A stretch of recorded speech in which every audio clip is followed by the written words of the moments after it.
કંઈ કામ કરવા એમ તમને કોઈ સેફટીના સાધન નહીં આપ્યા?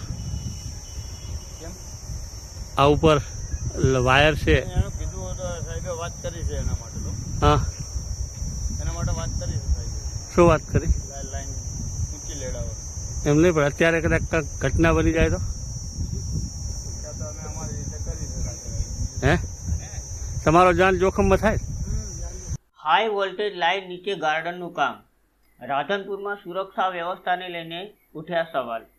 રાધનપુરના મહેસાણા રોડ પર પંચાલની વાડી નજીક વન વિભાગ દ્વારા ગાર્ડન વિકસાવવાનું કામ ચાલી રહ્યું છે. ગાર્ડનના મુખ્ય પ્રવેશદ્વારનું નિર્માણ કાર્ય હાલ પૂરજોશમાં ચાલી રહ્યું છે.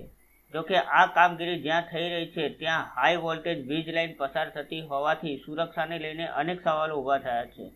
સ્થળ પર લોખંડ અને ઇલેક્ટ્રિકલ સામગ્રીનો ઉપયોગ કરવામાં આવી રહ્યો છે, પરંતુ કામદારો માટે જરૂરી સુરક્ષા સાધનો અને તકેદારીના પગલાં પૂરતા પ્રમાણમાં અપનાવવામાં આવ્યા છે કે નહીં તે અંગે ચર્ચા ચાલી રહી છે. સ્થાનિક લોકોનું માનવું છે કે આવી જોખમી જગ્યાએ કામ દરમિયાન બેરિકેડિંગ, સેફ્ટી ગિયર અને અન્ય સુરક્ષા વ્યવસ્થાઓ અનિવાર્ય હોવી જોઈએ. સ્થાનિકોના જણાવ્યા મુજબ હાઈ વોલ્ટેજ વીજ લાઇનની નજીક કામગીરી થતી હોવાથી ગંભીર અકસ્માત સર્જાઈ શકે છે. તેથી સંબંધિત વિભાગોએ સમયસર નિરીક્ષણ કરી સુરક્ષાના તમામ માપદંડોનું પાલન થાય છે કે નહીં તેની ખાતરી કરવી જરૂરી બને છે.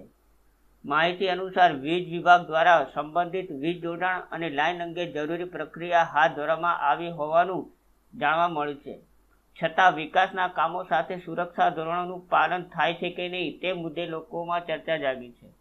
સ્થાનિક નાગરિકોએ માંગ કરી છે કે હાઈ વોલ્ટેજ લાઇન નજીક ચાલી રહેલા આ કામનું તાત્કાલિક નિરીક્ષણ કરવામાં આવે અને કામદારો તેમજ આસપાસના લોકોની સુરક્ષા માટે જરૂરી તમામ વ્યવસ્થાઓ સુનિશ્ચિત કરવામાં આવે.